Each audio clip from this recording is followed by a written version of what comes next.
Hello my dear students, very good morning to all of you. हम लोग syntax chapter subject of agreement के common errors को solve कर रहे हैं। आज कुछ प्रश्नों के साथ मैं आया हूं, चलिए इसको सॉल्व करते हैं। इस प्रश्न को देखिए माय डियर स्टूडेंट्स, ये आपका स्टार्ट है वन ऑफ माय डिजायर्स। इस टाइप के प्रश्नों को हमने कर लिया है फर्स्ट वीडियो, सेकंड वीडियो और थर्ड वीडियो में भी लगभग एक दो प्रश्न है। कह रहा है कि one of my desires, one of के बाद यहाँ पर यूज किसका है? प्लूरल नाउन का है। और इस कंडीशन में हम लोग यहाँ पर जो वर्ब का यूज करते हैं तो सिंगुलर वर्ब का यूज करते हैं। आर की जगह किसका यूज होगा? इज का। और फर्स्ट वीडियो में मैंने आपको बताया था कि ये जो आपका स्ट्रक्चर है कि सब्जेक्ट के बाद is, am, are plus to plus V1, इसका जब हम लोग हिंदी निकालते हैं तो इसका अर्थ होता है ने वाला है, नी वाली है और ने वाले हैं। जैसे मैं जाने वाला हूँ, आई एम टू गो। अब बोलेगा वे लोग आने वाले हैं, दे आर टू कम। मैं आर्मी ज्वाइन करने वाला हूँ, I am to join the army. तो ये जो आपका इज के बाद टू प्लस यहाँ पर किसका यूज है? V1 का। अब इसके अर्थ को हम लोग कैसे निकालेंगे माय डियर स्टूडेंट्स? पहले ये जो आपका सब्जेक्ट है one of my desires, preposition के बाद वाले का पहले बोलना है। और डिजायर्स ये आपका प्लूरल है, यानी मेरे बहुत सारे डिजायर्स हैं, मेरे बहुत सारे सपना हैं, उनमें से एक ऑफ वन यानी उनमें से एक डॉक्टर बनना है। चलिए इसको सॉल्व करते हैं नेक्स्ट प्रश्न को, यानी इसका आंसर आपका यहाँ पर आर की जगह किसका यूज होगा? इज का। नेक्स्ट प्रश्न क्या कह रहा है? 12 नंबर। इस प्रश्न को सॉल्व करते हैं हम लोग। ये क्या कह रहा है सो इसको देखिए।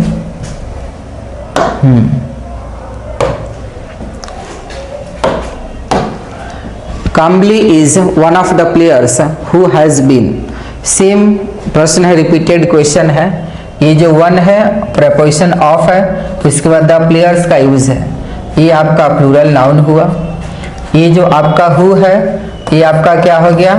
Relative pronoun. इस टाइप के प्रश्न को हम लोगों ने पहले सॉल्व कर लिया है कि जब ऐसा वन ऑफ के बाद प्लूरल नाउन का यूज हो, उसके बाद अगर रिलेटिव प्रोनाउन है, इसके पहले जो नाउन होगा इसको एंटीसीडेंट बोलते हैं और इसके अकॉर्डिंग हम लोग वर्ब का यूज करेंगे। तो यहाँ पर हैज के जगह आंसर क्या होगा? हम लोग यहाँ पर हैव का यूज करेंगे, यानी आंसर आपका सेकंड पार्ट में हुआ। इसका हिंदी कैसे निकालेंगे my dear students? Kambli is one of the players, यानी कि बहुत सारे प्लेयर्स में से एक है काम्बली। आगे कह रहा है क्या? हु, यानी कि इन प्लेयर्स की बात हो रहा है जिन प्लेयर्स को टेस्ट मैच के लिए सेलेक्ट किया गया है। यानी ये इसका अर्थ ये निकला कि बहुत सारे ऐसे प्लेयर्स हैं जिनको टेस्ट मैच के लिए सेलेक्ट किया गया है और काम्बली उनमें से एक हैं। यानी करेक्ट आंसर यहाँ पर हैज की जगह हम लोग हैव का यूज करेंगे। चलिए मूव करते हैं नेक्स्ट प्रश्न की और। ये क्या कह रहा है सो इसको देखिए।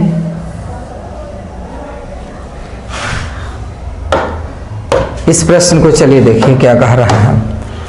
Each of the students, same concept. If a sentence starts with each of, either of, neither of, after preposition there should be plural noun.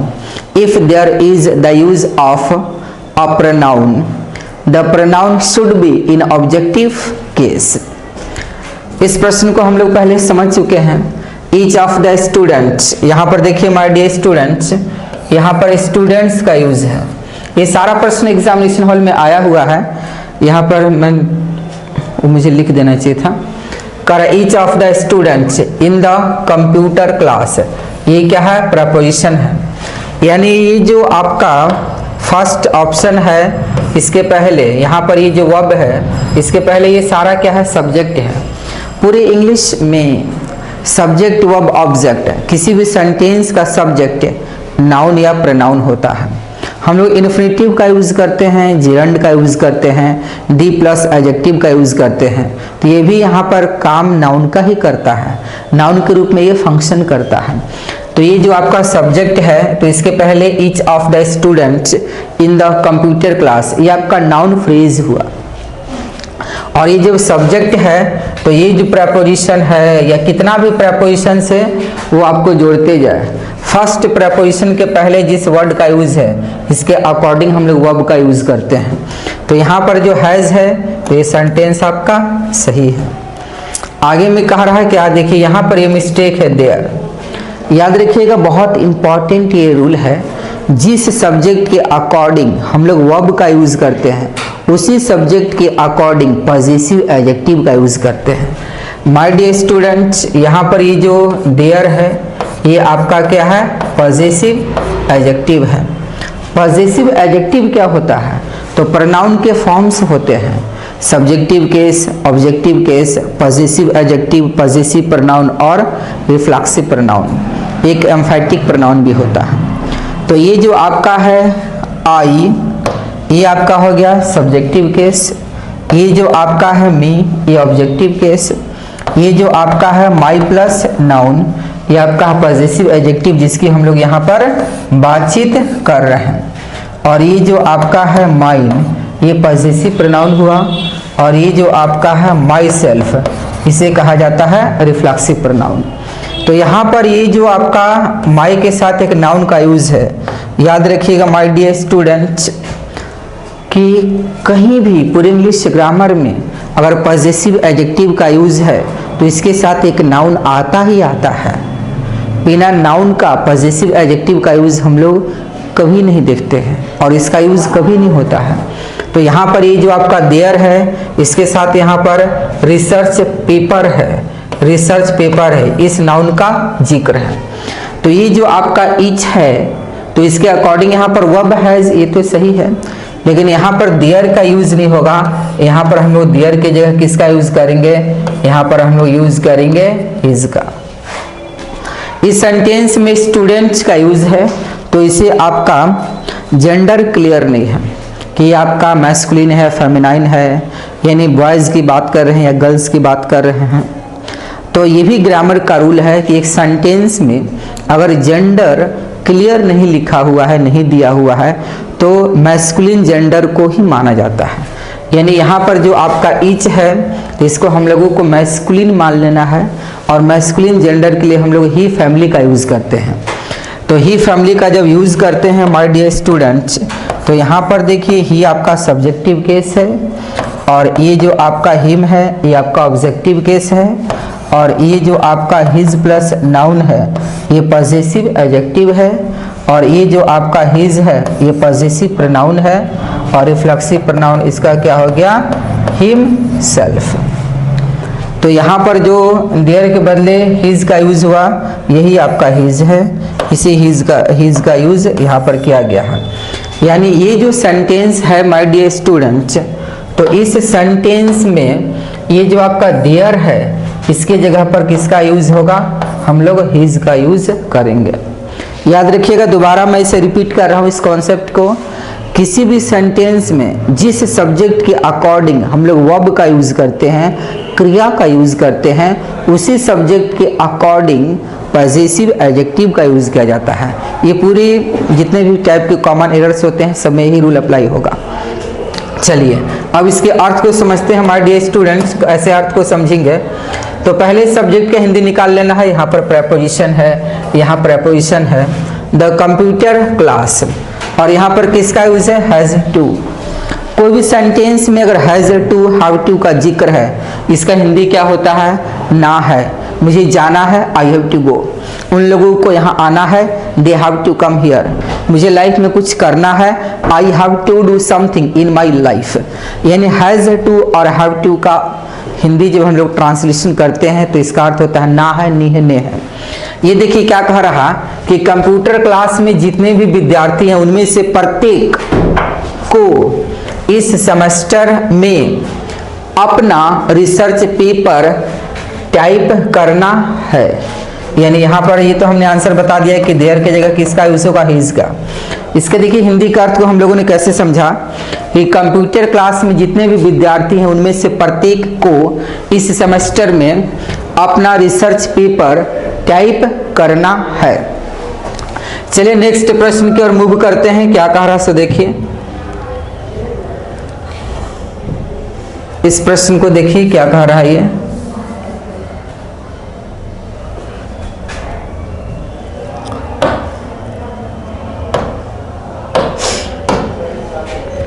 Neither of the to children same type, एक ही type, इस type के प्रश्न examination hall में बार बार पूछे गए हैं।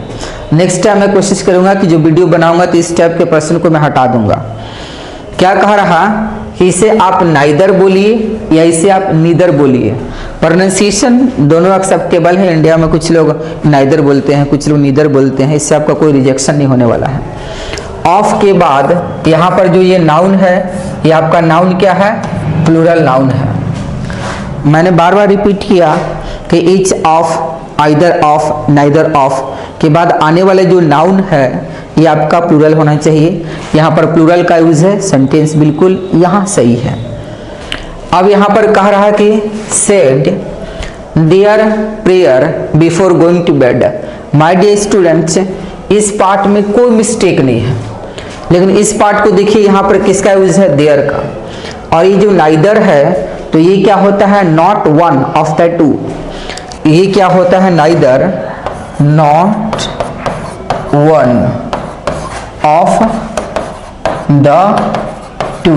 इसका अर्थ हुआ कि दो में से कोई भी नहीं, यानी नेगेटिव सेंस को देता है। अगर मान लीजिए दो रोड है और हम ये बोल रहे हैं कि दोनों में कोई भी रोड स्टेशन नहीं जाती है, neither of the two roads goes to the station. अगर मान लीजिए कि दो भाई की बात कर रहे हैं और ये बोल रहे हैं कि दोनों में कोई भी नहीं आईआईटी क्रैक किया है, neither of the two brothers has cracked IIT this year. यानी ये जो आपका नाइदर है, ये जो आपका नाइदर है तो ये नेगेटिव सेंस को देता है। प्रेपोजिशन ऑफ का यूज है, इसके अकॉर्डिंग हमने देखा कि यहाँ पास्ट टेंस का यूज है। पास्ट टेंस में सारे सब्जेक्ट के साथ वी2 का यूज करते हैं। और यहाँ पर जो है नाइदर के लिए यहाँ पर देयर के बदले यहाँ पर किसका यूज होगा, हम लोग यहाँ पर हिज का प्रयोग करेंगे। ये आपका करेक्ट आंसर हो गया। फर्स्ट ऑप्शन में ये है, सेकेंड ऑप्शन में कह रहा है हिज प्रेयर, ये आपका सही हो गया। चलिए इसके अर्थ को देखिए, समझेंगे क्या कह रहा है। इसका अर्थ ये है, neither of the to children, कह रहा कि दो बच्चे में से कोई भी नहीं, on before going to bed, यानी ऑन गो टू बेड एक फ्रेज है, इसका अर्थ होता है सोना। जैसे मैं 10 बजे सोता हूं तो आई स्लीप एट 10 o'clock, ये सही है। आप स्लीप की जगह ये भी बोल सकते हैं I go to bed at 10 o'clock। तो यहाँ पर प्रपोजिशन के बाद ये आपका बिफोर का यूज है। माय डियर स्टूडेंट्स, हमेशा याद रखिएगा पूरे इंग्लिश ग्रामर में प्रपोजिशन के बाद नाउन का या प्रोनाउन का यूज करते हैं। नाउन जब भी मैं बोलता हूँ इसका अर्थ ये हुआ कि we can also use noun phrase और we can also use noun clause, यानी प्रपोजिशन के बाद एक नाउन या प्रोनाउन का यूज होगा। ये आपका नाउन फ्रेज भी हो सकता है और नाउन क्लॉज भी हो सकता है। और ये जो आपका बिफोर है तो यहाँ पर ये आपका जिरंड है, और मैंने आपको बताया कि सब्जेक्ट की प्लेस पर ये जो जिरंड इन्फिनेटिव का यूज करते हैं तो ये काम नाउन का ही करता है। तो यहाँ पर ये जो आपका जिरंड है ये काम तो किसका कर रहा है, नाउन का ही, इसलिए प्रपोजिशन के बाद किसका यूज है, बिफोर का। चलिए इसके अर्थ को समझेंगे। Neither of the to children, यानी कि दो बच्चों में कोई भी नहीं सोने से पहले अपना प्रेयर किया, यानी प्रार्थना किया। ये आंसर मैंने ऑलरेडी बता रखा है कि देयर की जगह यहाँ पर किसका यूज होगा, हिज का। चलिए मूव ऑन करते हैं नेक्स्ट प्रश्न की ओर। 40 नंबर, ये आपका 50 नंबर है। ये न्यू टाइप का प्रश्न आ गया हमारे सामने और इसको हम लोग अब सॉल्व करेंगे बहुत ही इजी तरीके से, बहुत ही इजी मेथड से। इसके कॉन्सेप्ट को थोड़ा हम लोग समझ लेते हैं माय डियर स्टूडेंट्स कि ये है क्या। तो ये जो 9 टेंस है तो इसका ये कॉन्सेप्ट है। इस टाइप के प्रश्न को हम लोग ऐसे बनाएंगे, यहाँ पर आपका है 1/3 ऑफ, यहाँ पर अगर जैसे हमने लिखा है 2 तो यहाँ पर किसका यूज होगा, थर्ड से ऑफ। अगर यहाँ पर हमने लिखा 3 तो यहाँ पर 4th का यूज होगा। यहाँ हमने लिखा 5 तो यहाँ पे 6th का यूज होगा। अगर यहाँ पर हमने लिखा 9 तो यहाँ पर 10th का यूज होगा। इसके बाद आने वाला प्रेपोजिशन क्या होगा, ऑफ ही होगा। इस टाइप के प्रश्न को याद रखना है माय डियर स्टूडेंट्स कि यहाँ पर 1 है तो यहाँ पे थर्ड का यूज होगा, थर्ड से नहीं होता है। यहाँ पे 2 है तो यहाँ पे थर्ड का यूज होगा, थर्ड नहीं होगा। उसके बाद जितना भी 3 है तो यहाँ पे 4th होगा, एस लगेगा। 5 है तो 6 में आपका एस का यूज होगा। जैसे यहाँ पर प्रश्न दिया है 9 के बाद 10th का यूज किया है। इसके बाद जो आने वाला नाउन है तो अगर काउंटेबल नाउन है, यहाँ पे केयरफुल रहना है, थोड़ा सावधान रहना है कि अगर कोई भी सेंटेंस 1/3 ऑफ, 2/3 ऑफ, 3/4 ऑफ के बाद अगर यहाँ पर काउंटेबल नाउन का यूज है तो नाउन आपका प्लूरल होगा। और इस कंडीशन में हम लोग यहाँ पर प्लूरल वर्ब का यूज करते हैं। बट अगर यहाँ पे नाउन आपका अनकाउंटेबल है तो वर्ब हमारे क्या होगा, सिंगुलर होगा। यानी इस टाइप के प्रश्न अगर एग्जामिनेशन हॉल में पूछे जाते हैं तो ये जो प्रेपोजिशन है इसके बाद हम लोगों को देखना है। तो यहाँ पर पिलर अनकाउंटेबल नाउन के सेंस में ये आपका यूज है। जब ये आपका अनकाउंटेबल है तो अभी हमने आपको बताया कि अनकाउंटेबल का केस में we have to use singular verb. हम लोग यहाँ पर सिंगुलर वर्ब का यूज करेंगे। माय डियर स्टूडेंट्स, ये हैव जो है ये आपका बिल्कुल गलत है, ये आपका प्लूरल है। यहाँ पर हम लोग किसका यूज करेंगे, हैज का। इसका आपको ध्यान रखना है इस टाइप के प्रश्न को कि प्रेपोजिशन के बाद आपको देखना है। अनकाउंटेबल नाउन का यूज है सिंगुलर वर्ब और प्लूरल कॉमन काउंटेबल नाउन का यूज है प्लूरल वर्ब। पूरे इंग्लिश ग्रामर में we use singular verb with an uncountable noun. Uncountable noun के साथ सिंगुलर वर्ब का यूज किया जाता है। यानी करेक्ट आंसर हमारा हो गया हैज। फर्स्ट ऑप्शन ये आपका सही है, सेकंड ऑप्शन सही है, आंसर आपका क्या हो गया, थर्ड। अब चलिए इसके अर्थ को समझते हैं थोड़ा।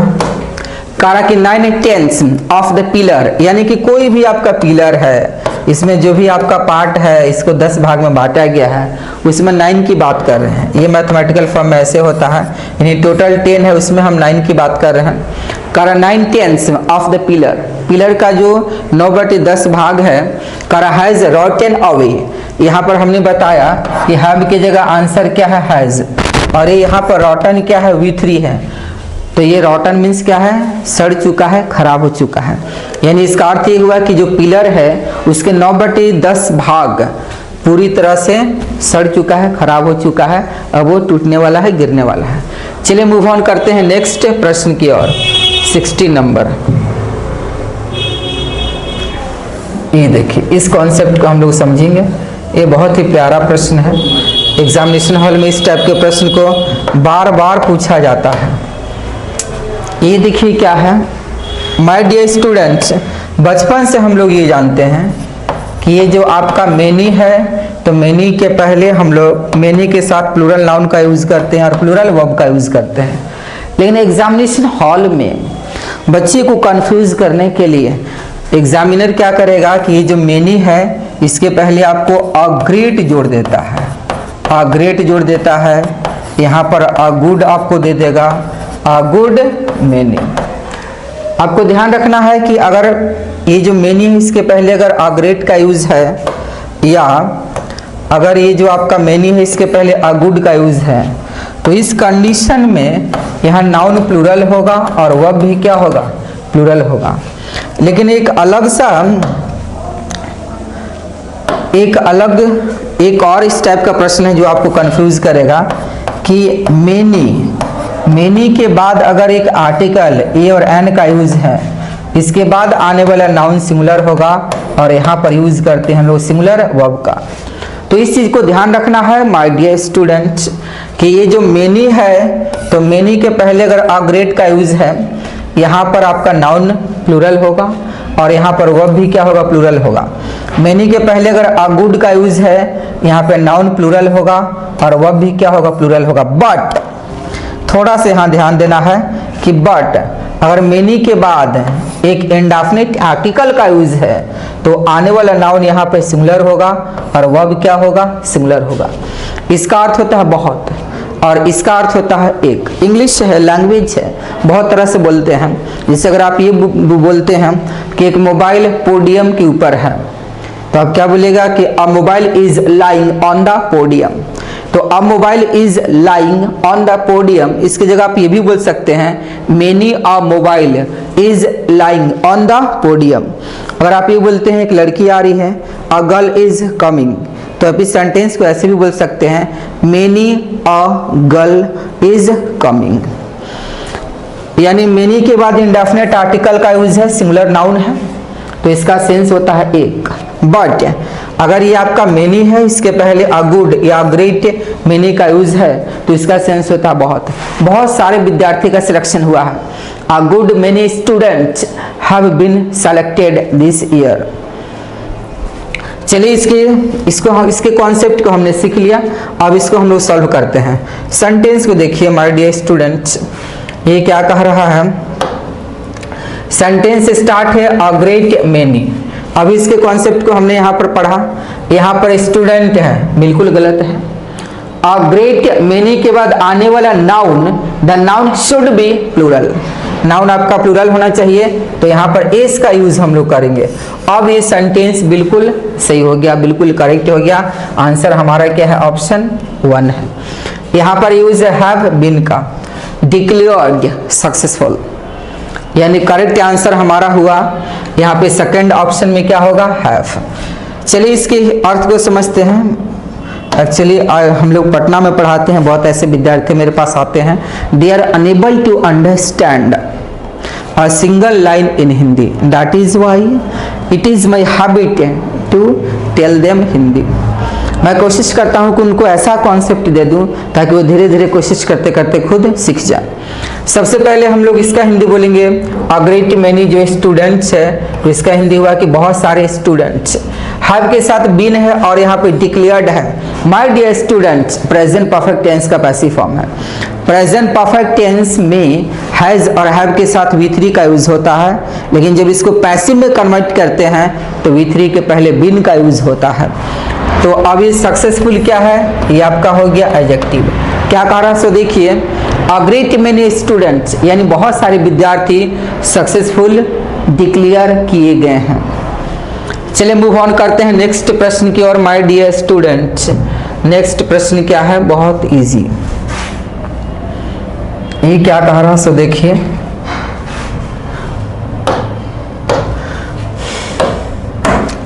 दी अरबियन नाइट्स, इसको बहुत बार एग्जामिनेशन हॉल में पूछा गया है। ये जो आपका है अरबियन नाइट्स, तो ये एक आपका बुक का नाम है। याद रखिएगा माय डियर स्टूडेंट्स कि अगर किसी भी कंट्री का नाम जिसके लास्ट में एस आता है, जैसे आपका है फिलीपींस, यूनाइटेड स्टेट्स, तो कोई भी ऐसा देश का नाम जिसके लास्ट